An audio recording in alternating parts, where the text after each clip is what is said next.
Ang hawak ko ay mga USEI coins ng taong 1904 at 1907.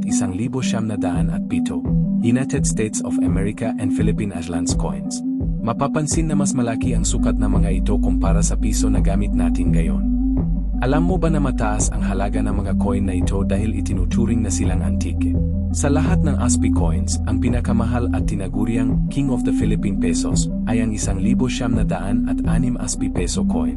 Sa huling auction nito sa Heritage Auction noong Agosto 2024, naibenta ito ng halos $156,000 o humigit kumulang $10.2 milyon.